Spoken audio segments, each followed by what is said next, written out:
a dominant performance. Last week, Diazbiffle won with 192.5 points. The biggest storyline coming into today, week number 3, was Team Hisoka in second place, who finished second place last week at 188 points. There was only a 3-point difference. So we go from a 3-point difference from last week to a 100-plus point difference this week, and we haven't even been through the final game, Lucky. Yeah, that's a lot of points. At one point, they were doubled from first to second place, so they're still holding strong in first place, but now the storyline sits between the second and fifth position. Can these players walk away with some cash, or are they going to walk away barehanded and wait till next week? Something else. But a new drop spot coming from Breadman here at Castle. Yeah, talk to me about it. You like it? You don't like it? What would you change about it? What's up? Well, Castle's a very complex. I play this game 8 hours a day, and I still have, a bit of trouble working my way through it. But one thing I want to talk about, you talked about it earlier, you missing Breadman with the sniper, and now the sniper that he has in his hand is the brand new DLC sniper that just released a couple months ago. Are we about to see like the new meta? Did he find something? He's finally showing us. He's gonna wait till the last match, or what's going on? wait till you see it. It's different. That's look, so this is the thing, right? You want to save your secrets till the very last moment so you can sneak into top 5. It's not going to be easy. Let's face it. I mean, they're not top 10 at the moment, but it is something to take into account. You know, one thing about it, it really depends. If Breadman pops off with the new sniper from a couple months ago, then lucky everybody's going to use it because they're going to think it's broken. Okay, so all it takes is one good player to use a weapon well, like the TAC V with iron sights, and then everybody's using it. Yeah, we saw the same thing with Breadman with the signal that now eventually got banned. So hopefully Breadman doesn't get another weapon banned for us. But we'll see how he does with this brand new sniper. There it is. Oh my God, it's a little unique, but we'll see what he does. He does have a bit of a rotation to go for. Might be a little bit fury for him, but I mean it's a journey. You know, maybe take the car, the new off-roader that goes in the water as well. But Team Blast get a quick knock. That's gonna be on Shifty. So they're fighting Diaz and Sage off rip. One knock, full kill. Again, well, there it is. Okay, so Breadman being this far back turns out to be a great thing, right? Not being up close, not being up personal, because now his teammates can get back in relatively comfortably. And you see Breadman, I mean, he can still continue to loot, and he's feeling all right. So that, I mean, if you want to do it, and by the way, a lot of cash sitting over there at the buy station, so everybody's going to be eating good. It looks like what first place is going to walk away with. Got a bunch of cash in their back pocket. Hopefully getting hopefully getting their loadout as well. 20 teams now. Reflection sucks for me. Once you've cast the last 2 tournaments, you've seen it firsthand. When it comes down to the last couple games, or the last game itself, do you think these teams start to slow it down, play a little bit more passive, or do you think they just play a little bit too aggro? They need the kills. So, again, multi-tiered, right? If you're top 5 at the moment, you continue to do what you've been doing because you're top 5 for a reason. If you're outside of top 5, even on the bubble, I would say keep doing what you're doing. Maybe make a slight adjustment, and that could be an in-game after you've already got your placement points. Try to go for those final eliminations and better your placing in top 5. If you're in a position like Breadman, where you are below top 10, risk it all. Push out there, and I think that's why Breadman kind of stayed back, but the other 2 pushed forward to aggressively get into a fight off the initial because they knew they could do that, and the benefit from that was great, while the risk was very low because Breadman was far back. So you're outside top 10, maybe even 8th, 9th, 10th place.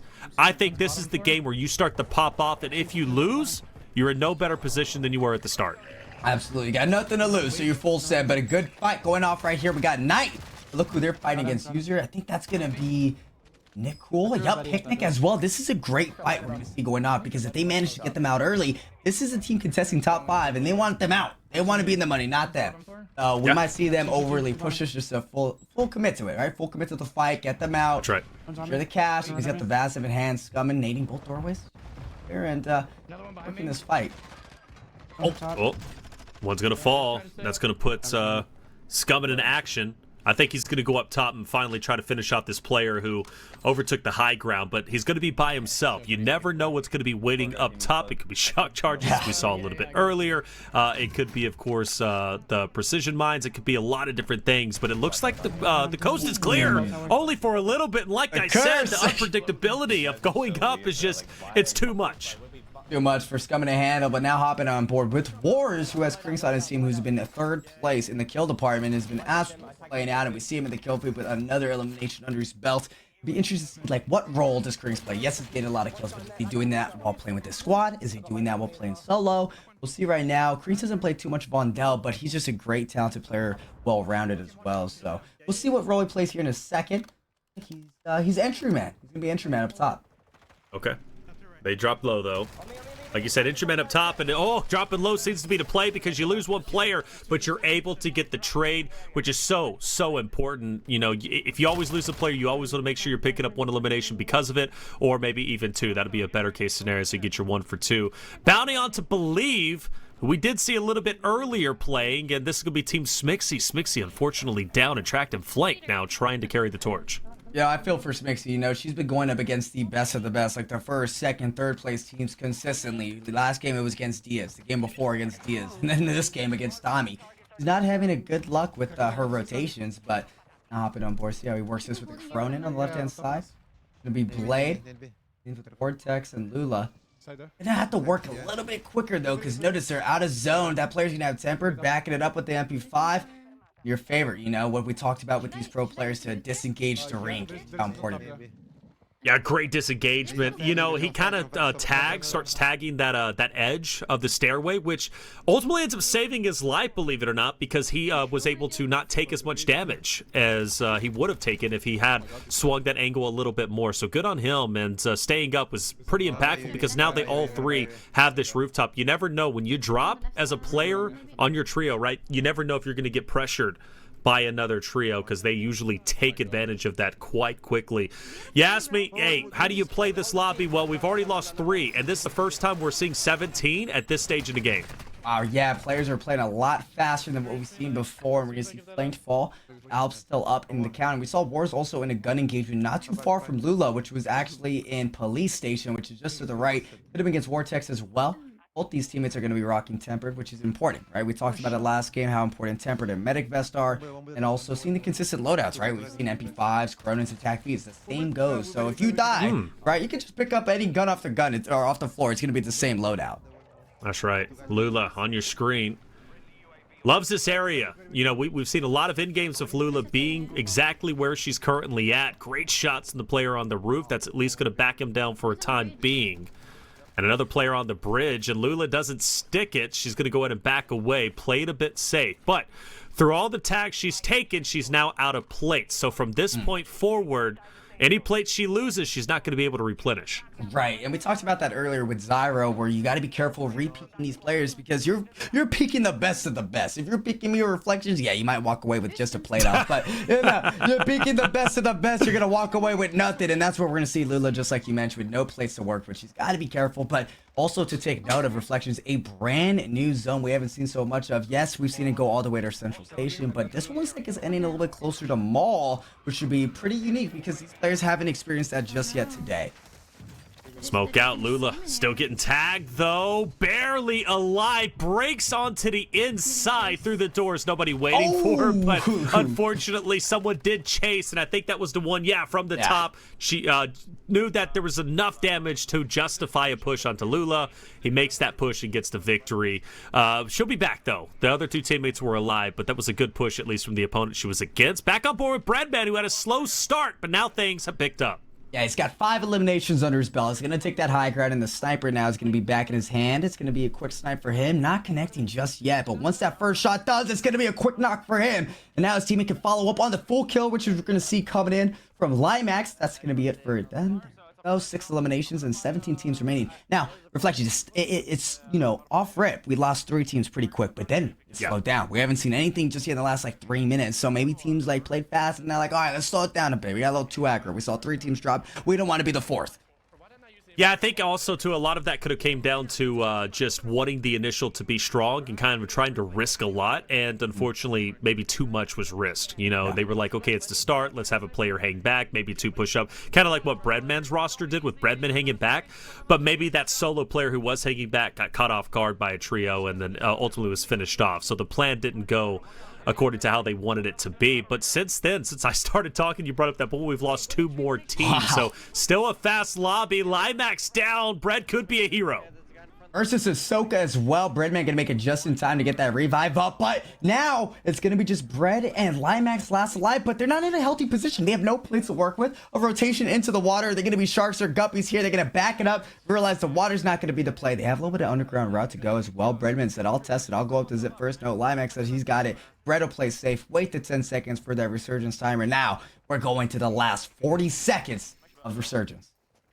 Like that they're taking over this high ground right before resurgence, setting up, ready to take players down. And we really get to see Breadman flex his sniper ability, something that's been dearly missed since the start of this week. Because every week he's always had a presence with the sniper. It's what he's known for because he's just so effective with doing so. And you said this is the sniper you to watch out for, right? So let's see if it is going to be meta. Yeah, you know what? And it's finally, like you mentioned, like Breadman finally, in my personal opinion, since we jumped on board with him, he looks comfortable. He's in the high ground position. He's getting those snipes to connect. His teammates are following through and playing that aggro role. It seems like Brett's playing the role he needs to be playing rather than being the AR, right? He's not a tag feed player. He's not going to be the Cronin player. But just like that, Resurgence is disabled. 15 teams remaining, and Zone is going to be across the pod. How difficult is this rotation? I mean, they can float in. There is going to be some hard cover on the other side. They don't have to go through water, which is going to be a great thing. That building, though, the question is it open and free for them to push into? And as we do see the UAV, there's going to be one on the flank, though, focused. And there is going to be a trio that's inside the closest building that they can fly into. So once they deal with this person in the water, let's see if they rotate safely and then avoid that trio that's currently occupying the building to the right. And Limax going to pick up another kill. That's going to be on Zeus Smitty. The smoke's coming into play. They're hopefully to hunker down in gas station. One player seems to be here. Blast will be the entry man. The shots are looking clean. Limax taking shots, but Zlaner's going to fall to Blast. That's your opening. Now, both Breadman and Lai can get a little bit aggro on this and follow through and hopefully get a team wipe. Team wipe would be great, especially at this stage in the game. 8 kills for Breadman. That is a truly phenomenal performance. Not even in top 10, but just on the outskirts. This very well could be the game they needed to break into top 5. A 5th place position or a 5th place finish would be phenomenal as they flash the scoreboard. Maybe we'll get lucky enough to really be able to tally up their scores very shortly. But for the time being, they're taking their time. And again, you asked me, from going from that high ground, the building, where were they going to go? I just wanted them to get some hard cover inside the new POI, and they were able to do so. But Breadman overstays his welcome. He's down to Simtex for the finish. Now they're down to 2. That's going to be Ahsoka. Ahsoka said, I need that revenge. You took down Schmitty, I'll take down Brett. Now a 2v2 situation and what it looks like. Limax still going to be holding down his position, and it happened, right? Brett overpeaked, like you said. He overstood his stay, overpeaked a little too much, and Ahsoka was ready to punish him, and he did. Now in that 2v2 situation, they got lucky with the first rotation. Can they get lucky again? Because in 40 seconds, we might see another pool towards Central Station, and instead of water, it's going to be that open street. Let's see how this plays out. Oh, Limax's crew is going to lose one, I do believe. Yeah, oh, sorry. We're taking a step back, so Breadman is down, right. So, all right, this is great. We get to see how Limax and Blast is going to be able to respond in this moment. Now, you also got to think, right, Lucky, there's, you know, you took down Breadman. You know where the duo's at. Oh, but the flare gun for the clutch. You love to see that, but as soon as you get that, you got a mortar and Blast is down. Limax is trying to juggle his teammates to keep him up. The flare, the revive. Can Limax do it all? He's going to get the resident. What? Skullface. Oh, my God. Limax turns and burns with the MP5. He had no business winning that fight, yet he does it. I can't believe it. Limax carrying the weight of the world for his team on his shoulders. Skullface could have very well ended their run, but instead it was Limax who ended his. Trying to climb their way back to top 5, and that's where those 2 extra games are coming in. We went from 6 to 8, and that's where those 2 extra games, like Team Breadman, could wake up, make something happen in the last final moments, and get in the money. We're going to see it here as they rotate across Central Station. Gonna go ahead and maybe hunker down outside of the building. What it looks like. Oh, eyes on the player, rotate on the right-hand side in the buy station as well. It's going to be a juicy endgame with 10 teams up. Ooh, who drops? Limax dropped. Was that the trio? Does anyone still remain? I see Breadman. So Breadman should still be up, but that could be the end. Breadman might have been finished off, and we are now getting down to fumes. 7 trios remaining. Make that 6 as another one will tick over. We focus our attention to Rated and Co to see what they're going to be up to. And Adrian, obviously on this roster, looking to go big in the meantime. Donkey too. And Donkey filling in for Aydan this time around. What a special moment it would be for a fill-in to place top 5 with this roster. Yeah, if you guys don't know already, Aydan is now getting replaced for Donkey just for this week's tournament. And, you know, Donkey's got some big shoes to fill, right? He's got to, get that Slayer roll. He's got to go ahead and clean up those kills that Aydan would usually pick up. Now, hopefully they can close out this match. I'm not too sure if they're sitting at the top 5 going to the last and final match. No, they're not. Not top 5 at the moment. Then they got to make something happen. All right, they got to make it happen. That's right. Got to make something happen. They were outside of top 10, much like that of Breadman and Co., who was miraculously trying to make something happen, but Dongy to fill in. Take note, he does have 8 eliminations. Adrian has also picked up a couple himself, make that 9. So this effort to break from outside of top 10 into top 5 is real. This is actually looking like last week's first game zone where we had TBE close it out for the first time. We're going to see that same deja vu. Rated now and Donkey, the last ones remaining here. They're going to play that low grass, spread out just a little bit, but Rated now going to be the first of the buy station to hopefully get his teammate up. He says, yo, come over here. I need the cash. Let's get him up. Let's get going. What are we doing? And that's the IG roll coming in from Rated. The smokes are coming in. The nade. The res. I feel like someone's going to send it. So we The buy station. Here we are. With the kill leader, Crinks, as well. All right, Creeks. Comms are flying. Are the kills flying? 9 eliminations too. It seems like everybody we get on board with has so many elims, and this end game is about to be nutty. The only way up is the line or the stairs. Crinks now sitting 3rd in the kill department, just shy of, I believe, Diaz and Shifty.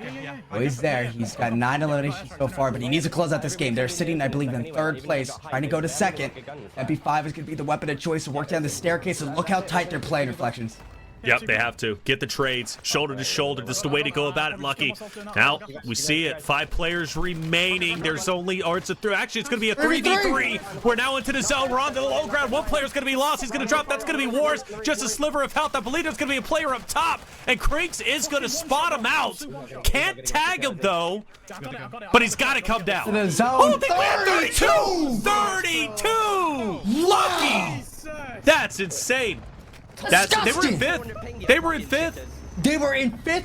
Now going into the last and final match when it needed. We talked about it, Reflections, how important the last match is. Right, unless you're Diazbiffle kicking her feet up, you gotta lock into the last and final moments. We saw it out of Breadman. We saw it out of Raided's team. And now we saw it out of Wars' team with Wars Jr. and Creams closing it out with 32 eliminations.